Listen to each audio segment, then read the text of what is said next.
Hey everyone, तो Rameswaram trip का day 2 आज अपना शुरू हो चुका है। हम थोड़ा सा लेट हैं और आज सबसे पहले हम जाएंगे दर्शन करने रामनाथ स्वामी टेम्पल में।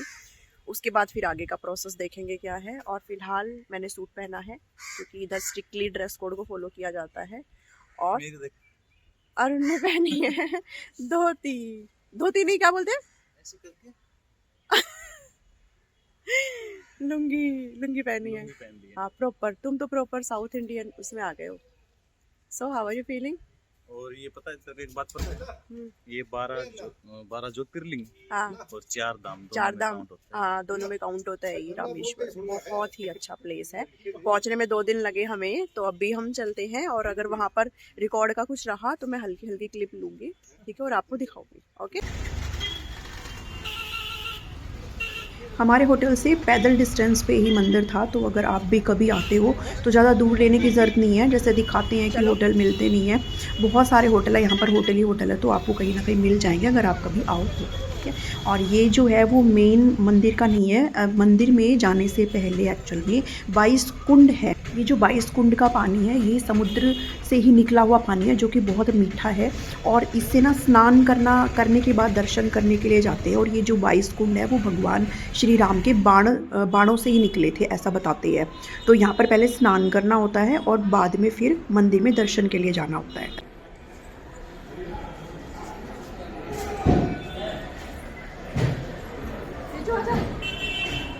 स्नान करने से पहले मंदिर के इन गलियारों से हमें निकलना होता है।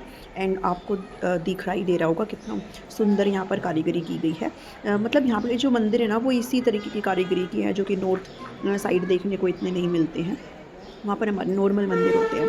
यहाँ पर सबसे यूनिक यही चीज़ें हैं कि कितनी सुंदर तरीके से ये जो कारीगरी वो की गई है। और उसके बाद यहाँ पर जो 22 कुंड की मैं बात कर रही हूँ वो शुरू हो जाते हैं। और मैं पता नहीं क्यों मतलब पहले से सोच के आई थी कि मुझे सिर्फ हल्का सा पानी डलवाना है, मुझे कम्प्लीटली मतलब स्नान नहीं करना है, थोड़ा सा बस पानी ऐसे डलवा लूँगी। और बच्चे भी छोटे थे, एक फैमिली वो थी जिनका बच्चा वो छोटा था, मैंने उनको तो बोल ही दिया था कि आप तो बिल्कुल मत करना। बट भगवान कुछ और ही चाहते थे। मैं जितना बच रही थी उतना ही मेरे ऊपर पानी जो है वो ज़बरदस्त तरीके से आ रहा था। फिर एक टाइम पर मैंने भी गिव अप कर दिया कि नहीं, भगवान चाहते हैं कि मैं एक्चुअल में स्नान करूं। तो फिर मैंने इस स्नान को जो है कंटिन्यू किया। और यहाँ पर जो आप ये कुंड देख रहे हो ये सभी वही कुंड है जो 22 कुंड की मैं बात कर रही हूँ। एक एक करके सब आते जाओ, नहाते जाओ। और सेल्फ नहीं नहा सकते, मतलब जो पंडित लोग खड़े हुए हैं यही आपके ऊपर जो है पानी डालते हैं। तो इस तरीके से फिर 22 कुंडों में स्नान करने के बाद हम लोग आगे बढ़े। और इसके बाद फिर जो है चेंज करके और मेन मंदिर में दर्शन के लिए जा सकते हो। तो वहाँ तक जाने के लिए बीच में ऐसे बहुत सारे जो शिवलिंग है वो बने हुए थे। और बहुत अजीब चीज़ लगी, यहाँ पर ऑलरेडी लिखा हुआ था कि इधर चेंज करना मना है, बट पता नहीं क्यों पब्लिक फिर भी मानती नहीं है, शिवलिंग के सामने ही जो है चेंज कर ले रही थी। तो ये थोड़ा अजीब था। उसके बाद फिर हमने इतनी लंबी लाइन नहीं है जिस तरीके से, मतलब एक इतना इम्पोर्टेंट मंदिर है ये, तो इतनी भीड़ उस दिन नहीं थी। हो सकता है हमारे वाले दिन भीड़ ना हो। तो हम फिर जो दर्शन वाली लाइन है उसमें लग गए। और आप देख सकते हो बिल्कुल भीड़ नहीं है, बस आगे थोड़ी सी भीड़ हमें देखने को मिली, बट इतना ज़्यादा कुछ खास था नहीं। बहुत ही सरल तरीके से और बहुत ही जल्दी हमारे दर्शन यहाँ पर हो गए थे।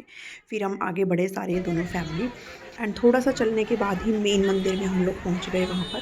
फिर वहाँ पर मेन मंदिर में ना फ़ोटोग्राफ़ी अलाउड नहीं थी, तो मैंने भी नहीं रिकॉर्ड किया है। और यहाँ पर हमने पहले तो दर्शन करने से पहले मेन गेट पर थोड़े से फ़ोटोज़ यहाँ पर खिंचवाए मेमोरी के लिए। और उसके बाद फिर हमने दर्शन किए बहुत ही अच्छे तरीके से। और विदिन 1 आवर हमने अच्छे से दर्शन कर लिए थे। और ये जो फुटेज है वो आउटसाइड की है, जब हम लोग दर्शन यहाँ करके तो आ चुके जितनी हैं। मर्जी बार उतनी रास्ते कर ले। में मतलब रोड साइड है, आधा घंटा ऐसे आप घूमना शॉपिंग भी है। कर सकते हो। बट नहीं। शॉपिंग के लिए जैसे अपने इधर होता है ना, इतना कुछ नहीं था इधर। अब ये समुद्र के किनारे है, तो शंखों से बनी हुई सारी चीज़ें थी बहुत सारी।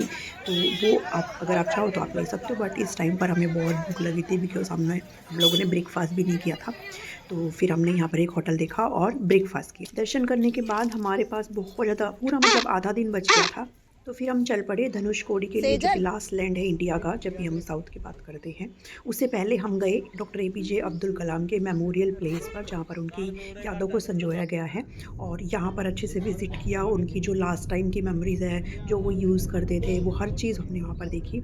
वहाँ पर अच्छे से, क्योंकि वहाँ पर भी रिकॉर्ड नहीं कर सकते हैं, तो वहाँ पर करने के बाद फिर हम जो लास्ट लैंड है जिसको धनुषकोडी कहा जाता है, वहाँ पर हम अब जा रहे हैं। और ये वही प्लेस है जहाँ पर राम सेतु बनाया गया था लंका तक जाने के लिए भगवान श्री राम और वानर सेना के द्वारा।